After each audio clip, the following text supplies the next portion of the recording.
새해가 시작된 지 한 보름 정도 돼갑니다. 여러분 새해가 시작되면서 혹시 어떤 계획이나 혹은 소원 아니면 이제 다짐이나 결심을 가지고 시작을 하셨는지요? 그리고 그걸 지금 또 잘 이루어가고 계시는지요? 뭐 사람에 따라서는 이제 몇 번 해봤는데 잘 안 되더라. 새해라고 해서 뭘 시작하려고 해봤지만 해보니까 작심삼일로 끝나더라. 이제 이런 생각을 가지고 아예 이제 아무런 계획이나 뭐 결심 없이 새해를 시작하시는 분도 계실 거라고 여겨집니다. 혹 그러할지라도 우리 새해 같이 성경 읽기로 한 이 결심들은 좀 변함없이 잘 이제 유지해 갔으면 좋겠습니다. 제가 듣기로는 이제 여러 성도님들이 금년에는 한번 도전해 보시겠다, 일독해 보시겠다, 이제 이런 말씀들 많이 해주시는데 꼭 그 도전을 이제 연말까지 잘 이루어 가시기를 바랍니다. 혹시라도 뭐 지난주나 혹은 이제 새해 첫날 이 성경 읽기표 못 받으신 분들 계시면 이 주보대에 비치되어 있으니까 가져가셔서 읽으시고 체크하시고 또 연말에 이제 시상도 함께 할 수 있도록 하면 좋겠습니다. 성경 읽어 나가는 거 쉬운 것 같지만 이제 어려워요. 어려운 건 이제 읽다 보면 힘든 부분들이 나오기 때문입니다. 처음에는 재밌어요. 물론 뭐 의아하기도 하겠지만 창조 이야기 읽어 나가는 거, 또 창조뿐만이 아니라 인간의 죄악과 그로 인하여 우리 안에 찾아 들어온 여러 가지 것들을 새롭게 시작되는 모든 것들을 읽어 나가는 건 재밌는데, 읽어 나가다 보면 제일 처음에 이제 사람들 명단 있는 족보 보면서 이 성경 읽기의 첫 번째 위기가 찾아오잖아요. 그럭저럭 넘어가고 또 읽다 보면 이제 출애굽기쯤 가면 출애굽기도 한 20장까지는 재밌습니다. 제가 이제 금년에 20장 이후에 설교를 해야 되는데 저도 이걸 이제 어떻게 설교할까 고민을 많이 하면서 조금씩 준비를 해나가고 있습니다.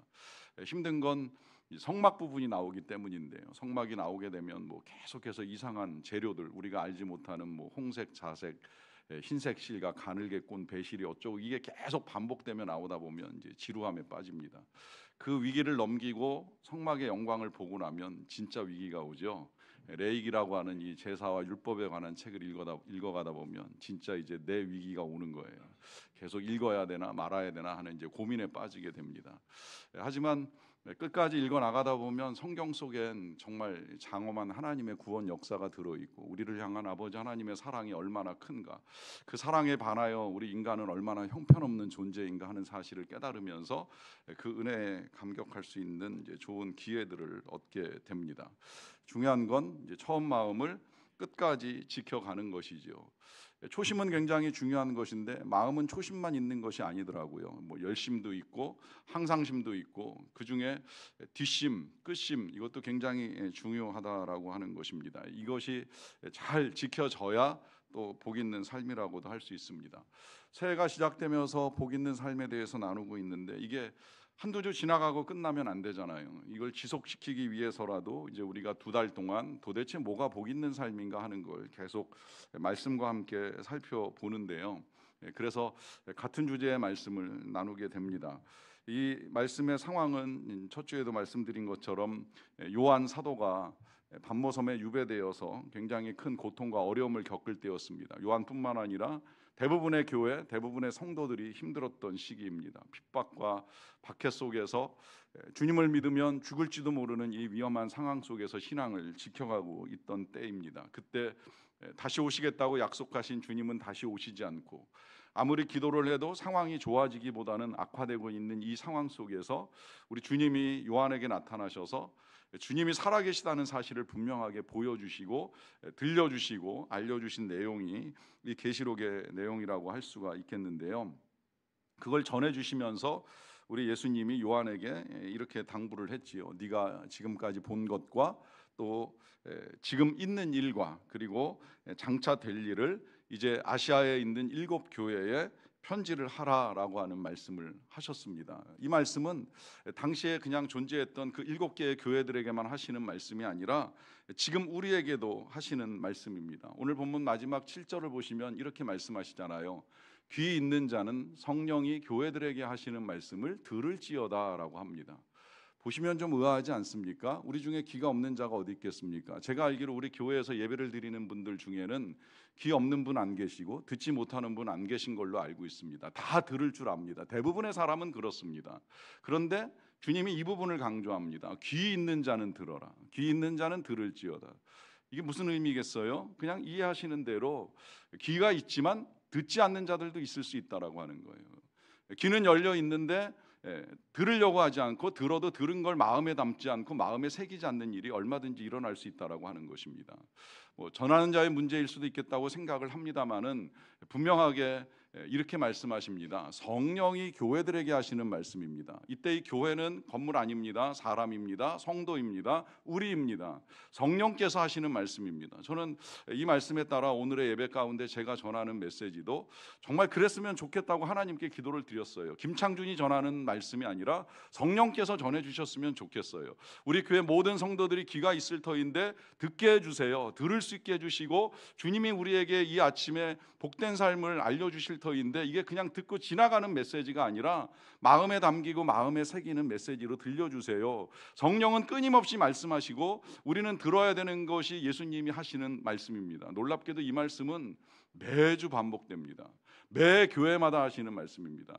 이 요한계시록 2장과 3장의 7교회에 전해지는 말씀은 일정한 틀들을 갖고 있는데 그 틀 속에서도 우리 예수님이 반복적으로 사용하는 메시지 가운데 한 가지가 귀 있는 자는 성령이 교회들에게 하시는 말씀을 들으라 하시는 것입니다.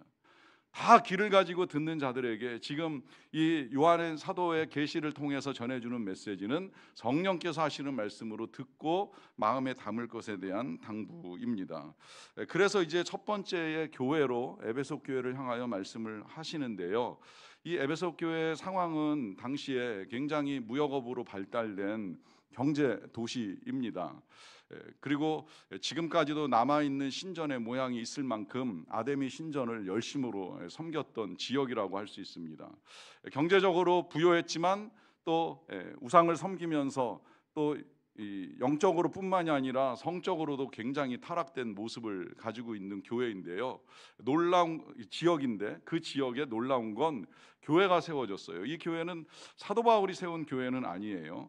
아볼로가 먼저 설교를 했던 것으로 전해지고 있는데 사도 바울이 2차 전도 여행을 다 하고 마치다가 이 지역에 들어갔다가 예수 믿는 사람들이 있는 것을 알게 되고 그 지역에 머물면서 긴 시간 동안 이제 목회를 하게 돼요. 그리고 돌아왔다가 나중에 이제 3차 전도 여행 때도 이 지역에 들어가서 또다시 교회 성도들을 만나게 되는데 그 어간에 이제 바울의 제자였던 디모데도 사역을 하고요. 또 디모데가 사역을 하고 난 다음에 마지막에는 이제 요한 사도도 이 교회에서 목회를 할 정도로 굉장히 목회적으로 교회적으로 이제 중요한 위치를 차지하고 있던 교회입니다. 이 교회에 대해서 아까 그 1절을 다시 보시게 되면 이제 이렇게 말씀하시잖아요. 에베소 교회의 사자에게 편지하라. 오른손에 7뼈를 붙잡고 7금 촛대 사이를 거니시는 이가 말씀하신다 합니다. 자, 사자는 교회를 섬기는 일꾼들이라고 말씀을 드렸고요. 그 일꾼들에게 이제 편지를 하라 하시면서 예수님 자신을 소개하실 때에 오른손에 7뼈를 붙잡고 7금 촛대 사이를 거니시는 이라 그랬어요. 자, 이제부터는 우리 예수님의 모습이 이제 각각 다른 모습들로 보이게 되는데 이제 그건 그 교회 상황하고 어느 정도 연관성이 있다는 말씀을 드렸습니다. 오늘은 7뼈를 붙잡고 7금 촛대 사이를 거니시느니 이건 우리가 이미 어떤 예수님이신지를 알았지요. 7뼈는 7교회의 사자인데 그 7교회의 모든 일꾼들을 붙들고 계시는 주님이시라는 것이죠. 아무리 힘들고 어려워도 그들 홀로 이 핍박의 어려운 시기를 헤쳐나가는 것 같다 할지라도 주님은 교회와 성도들을 놓지 않고 붙들고 계신다는 사실을 알려주시는 것이 이 말씀이고요.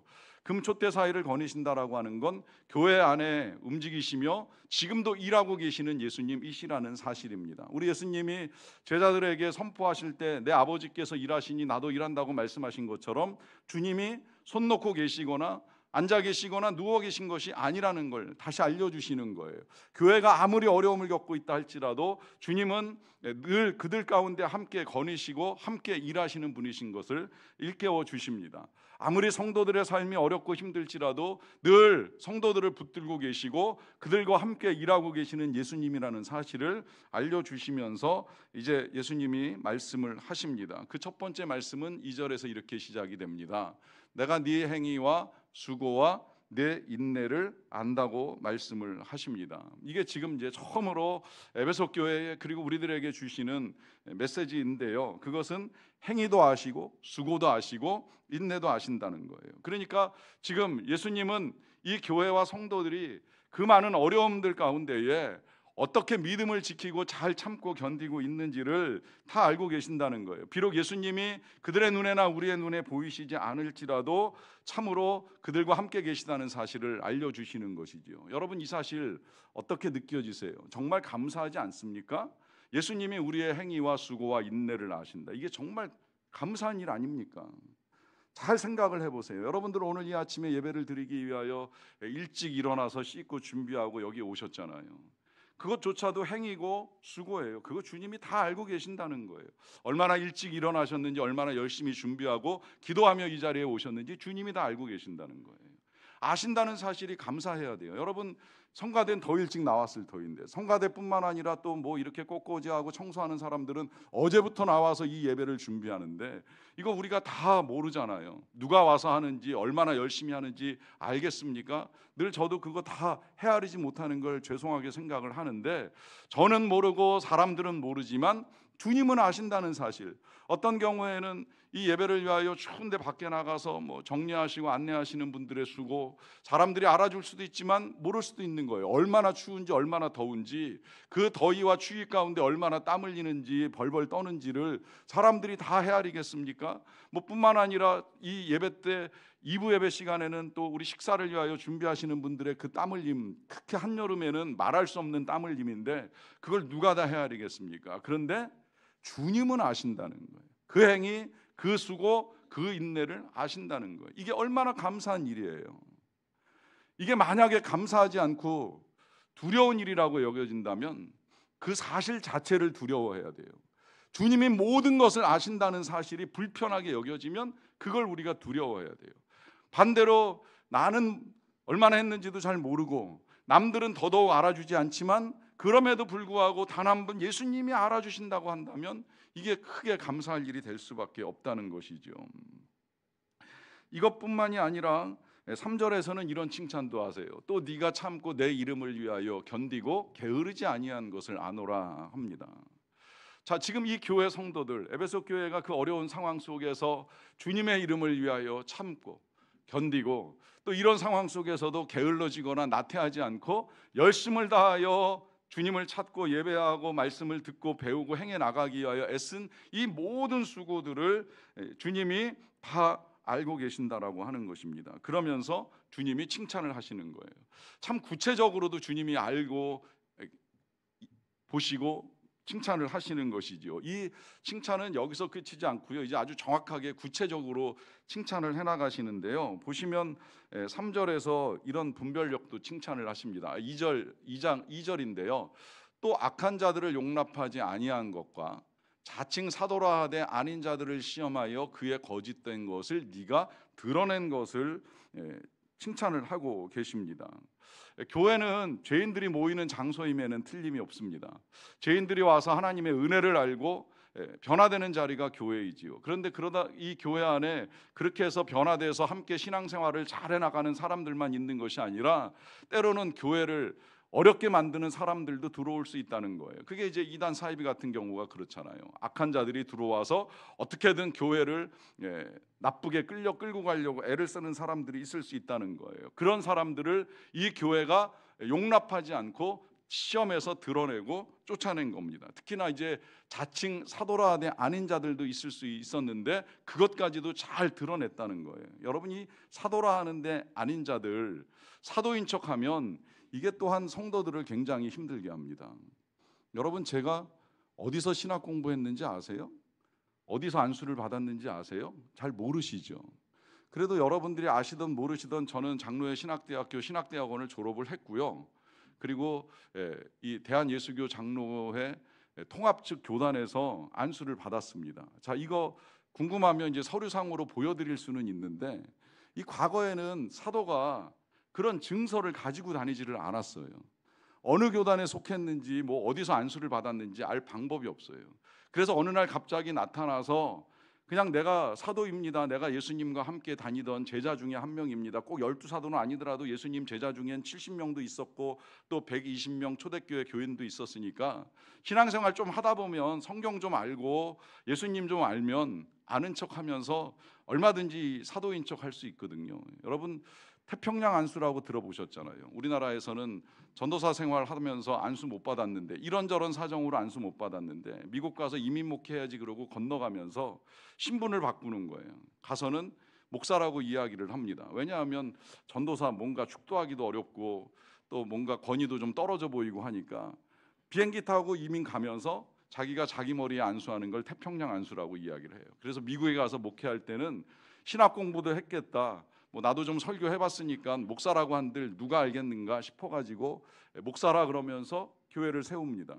이걸 태평양 안수라고 말을 하는 것인데 요새는 또 바뀌었다 그러더라고요. 목사가 가가지고 이제는 목회하다 목회가 안 되니까 이제 신분을 바꾸어서 우버 택시 기사를 하는데 그때는 이제 오히려 목사인 척을 안 하기 위해서 애를 쓴다 그래요. 그래서 지금은 제가 최근에 듣기로는 우버 택시 기사 목사 연합이 있어가지고 그 중에 이 우버를 잘하는 목사님이 어디 가면 공항 가는 손님을 많이 태울 수 있는지 없는지 알려주는 정보까지 제공을 해준다고 합니다. 들으면서 그런 생각이 들었어요. 교회가 어떻게 세워지고 어떻게 교회 목회를 잘해 나갈 수 있을까 이걸 이제 이야기하는 것이 아니라 이제는 택시 기사로 어떻게 하면 돈을 더 많이 벌 수 있는지 이제 이런 정보들을 나누는 시대가 되었나 이제 이런 안타까움이 벌어지고 말았습니다. 이런 모든 일들에 있어서 정말 누가 진짜 목사인지 아닌지 알기는 쉽지 않은 것이죠. 이게 지금 이 초대교회 때는 더 어려웠던 거예요. 성도로 들어와 가지고 실은 내가 사도야라고 하는데 이게 진짜인지 가짜인지 알 수 있는 방법이 없는 거죠. 그런데 이 에베소 교회 성도들이 그를 시험해 가지고 그가 거짓인 것을 잘 드러냈다라고 하는 것을 지금 주님이 칭찬을 하고 계십니다. 여기서만 그치는 게 아니라요. 또 6절 같은 경우에 보시면 오직 내게 이것이 있으니 네가 니골라당의 행위를 미워하는도다. 나도 이것을 미워하노라라고 합니다.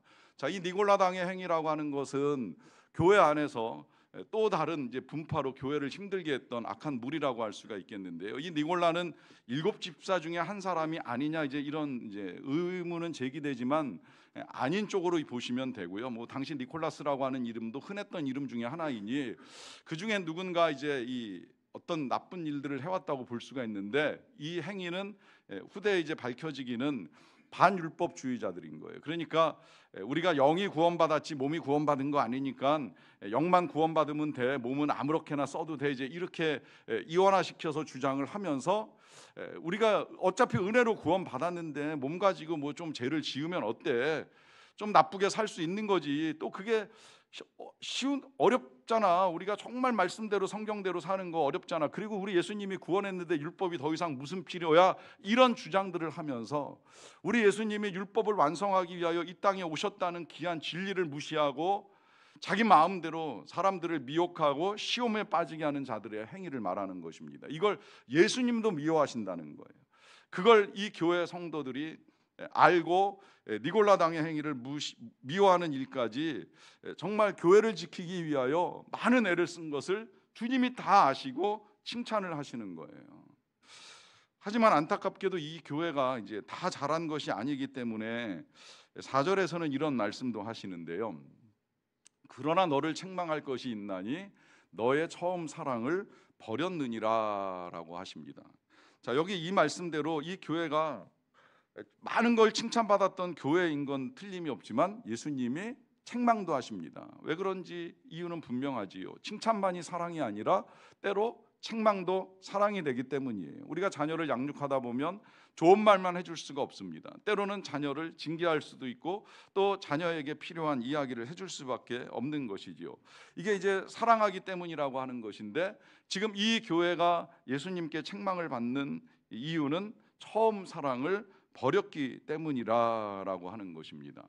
자, 이 처음 사랑을 버리는 문제, 이게 지금 이 교회가 책망을 받는 문제인데 뭐 이런 일은 그들뿐만이 아니라 이제 우리에게도 얼마든지 일어날 수 있는 일이라 하는 것이죠. 우리가 처음에 이야기했듯이 처음엔 정말 열심으로 성경을 읽어 나가다가 어느 순간 하루 이틀 미루면서 흐지부지 되는 이제 이런 일들이 벌어지게 되는 거예요. 그래서 처음에 정말 열심을 다하여 뭔가 해볼까 했던 사람들이 변질되는 경우는 성경에도 몇 차례 나오는 걸 볼 수가 있는데요. 그 중에 요새 우리가 이제 새벽에 사무엘서 이렇게 읽어 나가다 보면 사울, 어제도 들었고 또 우리도 다시 묵상들을 하시겠습니다마는 보면 이 사울, 그러면 첫 번째 이미지는 뭔가 부정적인 이미지인데요. 그는 처음부터 부정적이었던 사람이 아니에요. 성경은 처음에 이 사울이라는 청년을 소개할 때 그는 유력한 가문의 준수한 소년이라고 설명을 합니다. 이 준수함이라는 게 그냥 단순히 외모만이 아니라 성품도 인격도 나름 괜찮았어요. 외모도 다른 사람보다 뭐 어깨 위 키가 더할 만큼 이제 괜찮았다고 설명을 하고 있고요. 성품으로 보면 그가 아버지가 잃어버린 암나기를 찾기 위해서 이 이스라엘 땅 북부로부터 남부까지 아주 긴 시간을 돌아다니면서 나중에 먹을 거 다 떨어지고 배고파질 때까지 아버지의 그 심부름을 위해서 불만 한번 하지 않고 열심을 다해 찾아 나가요. 그러다가 나중에 안 되니까 이러다가 우리 아버지가 암나기는 고사하고 우리 걱정하겠다라고 하는 아버지의 마음을 헤아리면서 다시 이제 집으로 돌아가려고 하는 결정까지 할 정도로 보면 굉장히 부모를 공경할 줄 아는 좋은 인격의 자녀였던 거예요. 거기다가 사환이 우리 가기 전에 마지막으로 한번 이 지역에 사무엘이라고 하는 귀한 선지자가 계시니까 우리 그분 찾아서 좀 한번 여쭤보는 거는 어때요? 라고 할 때에 우리 지금 가진 양식이 하나도 없는데 어떻게 그런 분을 만나냐, 그냥 만날 수 있겠냐 할 때 이제 사환이 은 한 반의 반이 남아 있으니까 그거라도 좀 가지고 갈까요 하니까 그래 그럼 그거라도 가지고 가서 그분한테 좀 여쭤보자라고 하면서 주의 일꾼을 굉장히 공경하는 태도를 취합니다. 그럴 만큼 준수한 사람이었어요. 그럴 만큼 귀한 사람이 왕이 되고 시간이 흘러가면서 변하잖아요. 왕 될 때까지도 괜찮았어요. 왕 될 때까지 나는 아닙니다. 나는 절대 이런 귀한 자리를 감당할 수 없습니다라고 하면서 짐짝 뒤에 숨었던 사람이 왕이 되고 난 다음에 자기의 생각에 매여가지고 왕권을 지키겠다고 반역하지도 않는 다윗을 쫓아가는 이 악한 일을 저지르면서 서서히 망해가고 무너져 내리잖아요. 그런데 저는 이런 모습이 사울에게만 있다고 생각하지 않는 거예요. 저에게도 있을 수 있고 우린 누구라도 그럴 수 있다라고 하는 거예요. 처음 시작할 때는 굉장히 겸손한 마음으로 하나님이 주신 준수한 성품과 인격을 가지고 시작을 할 수 있는데 시간이 흘러가면서 변질되고 변화되면서 처음에 그 귀한 모습들을 잃어버리게 되는 일들은 얼마든지 일어납니다. 여러분, 처음은 좀 엉망일 수 있어요. 처음은 좀 나쁠 수도 있어요. 차라리 좋아지는 게 낫잖아요. 처음 좋았다가 나중에 엉망이 되면 소용이 없는 거예요. 그래서 제가 그런 이야기 듣는 거 불편하다는 말씀을 대놓고 드립니다. 왕년 얘기 많이 하지 마세요. 나 왕년에 열심히였다. 나 왕년에 모두 했다. 되묻고 싶습니다. 정말 그래요. 지금은 어떠십니까? 지금은 뭘 하고 계십니까? 왕년을 이야기하는 건 뭔가 지금의 부실함을 포장하기 위한 말이 아니겠습니까? 갈수록 좋아져야지요. 갈수록 나아져야지요. 근데 이게 지금 어떤 행위만을 가지고 이야기하는 것이 아닙니다. 주님은 행위가 아니라 사랑이라고 말씀하셨습니다. 사랑. 처음 사랑을 버렸느니라. 중요한 건 처음만큼 사랑하느냐라고 하는 거예요. 여러분, 부부가 살면서 힘들어지는 이유가 어디 있어요? 사랑이 변하는 겁니다. 연애할 때 그렇게 뜨겁게 사랑을 했는데 너밖에 없다고 생각하며 함께 살자고 결혼을 했는데 시간이 지나면서 사랑이 식어버리니까 힘들어지는 거잖아요. 근데 이게 저는 과거에 주로 남자들이 그렇다고만 생각을 했는데 최근에는 아니라고 하는 분석 보고가 나왔어요. 남자가 아니라 변하는 건 여자가 먼저라는 거예요. 사실 저도 그렇다고 생각했지만 감히 말을 하지는 못했었습니다. 그런데 보니까 대부분의 가정에서, 저희 가정의 이야기가 아닙니다. 대부분의 가정에서 보면 여자들의 사랑이 변합니다. 왜 변하는지 아세요? 애 낳고 애 키우다 보면 남편은 뒷전이 되는 거예요. 그리고 애한테 마음과 사랑을 다 쏟는 거예요. 그러면서 남편한테 그렇게 이야기도 하잖아요. 지금 애 키울 때지 내가 당신한테 신경 쓸 겨를이 어디 있냐고. 그러다 보면 뒷전으로 밀린 남자들의 마음이 식어가기 시작을 하는 거예요. 그러면서 둘 다 사랑을 잃어버리죠. 여러분, 사랑이 필요한 건 아이들만이 아닙니다. 남편도 부인도 다 사랑이 필요합니다. 우린 다 사랑이 필요한 존재들입니다. 나이가 들어갈수록 사랑이 필요합니다. 사랑이 필요하지 아니한 사람이 어디 있겠습니까? 그러니 자식을 낳고 기른다고 한들 서로에 대한 애정과 사랑이 식어서는 안 되는 겁니다. 그런데 시간이 흘러가다 보면 어느 순간 무언가에 몰두하고 열심을 내다 보면 정말 사랑해야 될 사람, 가족으로부터 주님에 이르기까지 이 귀한 분들의 귀한 사랑들을 잃어버린 채에 그저 그냥 열심에만 빠져서 사랑 없는 삶을 살아갈 가능성이 크다는 거예요. 금요일에는 마가복음 말씀을 읽어 나가는데 바리새인들과 예수님과의 이제 논쟁이 시작이 됐어요. 자, 이 바리새인들이 뭐가 문제겠어요? 바리새인들, 예수님도 분명하게 말씀하셨어요. 너희의 의가 바리새인과 같지 아니하면 하나님 나라에 들어갈 수 없다고 하시면서 바리새인들의 의를 인정해 주셨어요. 바리새인들 왜냐하면 열심이잖아요. 열심히 율법 읽고 연구하고 그 율법에 따라 살기 위하여 나름대로 더 많은 율법들을 만들고 그걸 지키기 위해서 애를 썼어요. 이 바리새인들의 문제가 뭡니까? 열심이 문제입니까? 아니에요. 사랑 없는 열심이 문제인 거예요. 사랑 없는 율법이 문제인 거예요. 사랑 없는 안식, 사랑 없는 수고가 문제였던 거예요. 나름 열심을 낸다고는 냈지만 진정 하나님을 사랑하는 마음도 없이 또 영혼을 사랑하고 사람들을 사랑하는 마음도 없이 행해왔던 그들의 행위가 문제였던 거예요. 그러니 열심 내다 보면 주의하셔야 돼요. 특히 교회에서 열심히 봉사하시는 분들, 저는 그런 분들 우리 교회에서는 별로 만나보지 못한 것 같은데, 난 이만큼 열심인데 왜 저 사람은 저만큼밖에 못할까 하는 마음이 들면 그게 지금 우리가 사랑 없는 열심에 빠졌다고 보시면 틀림이 없는 거예요. 열심보다 중요한 건 사랑입니다. 열심히 해야 되는 것도 필요하지만 그 열심히 할 때 하나님을 향한 사랑이 내 안에 변함이 없는가 돌아보는 믿음이 필요합니다. 그래서 예수님이 이제 당부합니다. 5절입니다. 그러므로 어디서 떨어졌는지를 생각하고 회개하여 처음 행위를 가지라. 만일 그리하지 아니하고 회개하지 아니하면 내가 네게 가서 네 촛대를 그 자리에서 옮기리라 합니다. 자, 어디서부터 잘못되었는지를 잘 생각을 해보라는 거예요. 그리고 회개하고 처음 행위를 가지라라고 하시는데, 이게 처음 행위라고 이야기하니까 또 다시 이제 우리가 자꾸 행위에 초점을 맞춰요. 저도 조금 의아했어요. 이 처음 행위가 도대체 뭐지라고 하는 생각을 참 많이 했습니다. 자, 그리고 이제 회개하라고 하는 거는 잘못된 것을 하나님 앞에 인정하고 고백하고 이제 바꾸어 나가라라고 하는 것인데, 처음 행위를 가지라고 한다면 또 다시 뭘 열심히 해야 되지 하는 이제 고민에 빠지게 됩니다.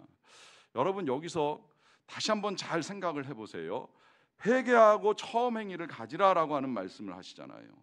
자, 이때 이 회개가 우리는 늘 자꾸 겉에 보이는 행위에 대해서, 이게 다시 말하면 이제 열매에 대해서 초점을 맞추다 보니까 뭘 회개해야 될지에 대한 고민을 많이 합니다. 그래서 제가 소그룹으로 복음 나눌 때 자꾸 말씀을 드리잖아요.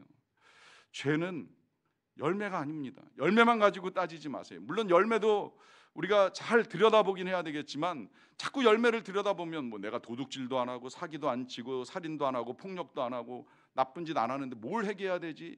열매만 가지고 고민을 하는 거예요. 열매가 아니라고 말씀을 드렸어요. 기둥, 나무의 기둥, 그건 마음의 문제이지만 그것만도 아니라고 말씀을 드렸어요. 이 마음은 윤리에서도 도덕에서도 다른 종교에서도 늘 우리에게 가르침을 줍니다. 그것만 가지고 우리의 마음 지켜진다, 우리가 회개할 필요가 없다, 이렇게 생각할 수 없다는 거예요. 중요한 건 뿌리입니다. 뿌리는 하나님과의 관계이고, 이 하나님과의 관계 속에서 내가 어떤 존재였나 하는 사실을 확인하는 겁니다. 자, 처음으로 돌아가라고 하는 이 말씀을 하시는 이유가 여기에 있는 거예요. 뿌리를 들여다보자는 거예요. 원래 우리의 뿌리는 뽑혀 있었습니다. 교회를 드나들었지만 하나님이 주인이 아니었습니다. 늘 내가 주인 되어 살아온 그 자체가 죄고 그 자체가 잘못되었다는 것이지요. 여기서부터 다시 세워나가는 거예요. 주님이 회개하라 하시는 건 다른 데 있는 것이 아니에요. 내가 비참한 죄인이라는 사실을 깨닫고 이 죄인된 나에게 베푸신 하나님의 은혜와 사랑에 감격하던 그 행위를 돌아보라라고 하는 것입니다. 말씀을 전하면서 저도 처음으로 돌아가 봤어요. 처음에는 교회를 세울 때로 돌아가 봤습니다. 우리 교회를 처음 세워나갈 때의 초심을 다시 한번 헤아려 봤어요. 하나님이 주신 여러 가지 사명, 비전, 가치에 따라서 교회를 만들어 가려고 해왔습니다. 교회를 세워나가는 중에 저도 질문을 했었고 또 교인들로부터 받았던 질문 중에 하나는 언제까지 개척교회예요? 라고 하는 질문이었습니다. 저도 언제 개척교회의 딱지를 뗄 수 있을까 이런 고민을 했던 시간들이 있어요. 그런 고민을 하다가 왜 꼭 개척교회에서 벗어나야 되지라고 하는 생각을 하게 되었습니다. 계속 개척교회인 건 문제인가? 차라리 우리 모두가 다 그런 마음으로 산다면 나도 성도님들도 초심을 잃지 않을 수 있겠구나. 처음 개척할 때 많은 기도를 드리고 열심을 다하여 섬기고 사랑으로 행해왔던 이 마음 변치 않으려면 차라리 개척교회인 것도 나쁘진 않겠다라고 하는 생각을 했습니다. 지금도 그런 마음으로 하려고 하고 있습니다. 세월이 흘러 교회가 성도가 늘어나고 건물을 세웠다고 해서 이제 기성교회 패러다임으로 가는 것보다는 늘 새롭게 초심을 잃지 않고 달려가는 것이 더 좋지 않겠는가라고 하는 생각 때문인 거예요. 그런데 계속 준비하고 묵상을 하다 보니까 주님이 저의 초심을 좀 더 과거로 옮겨주셨어요.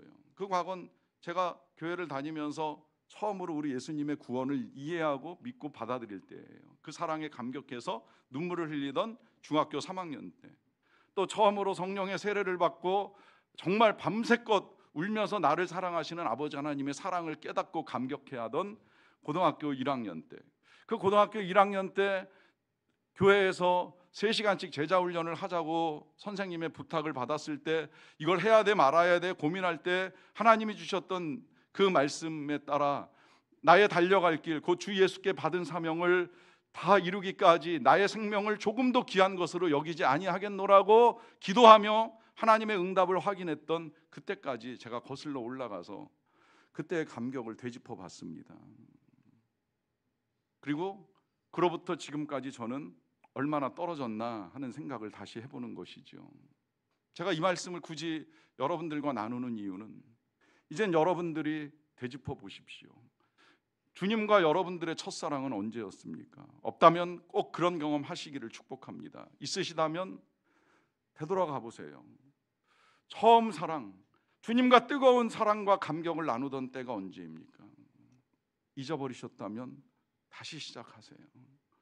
우리가 철저하게 죄인이었다는 사실로부터 그 죄인을 위하여 예수님이 하나님의 아들이 십자가에서 돌아가셨다는 사실을 되짚어 보면서 그때 그 사랑, 그 행위를 회복하셔야만 합니다.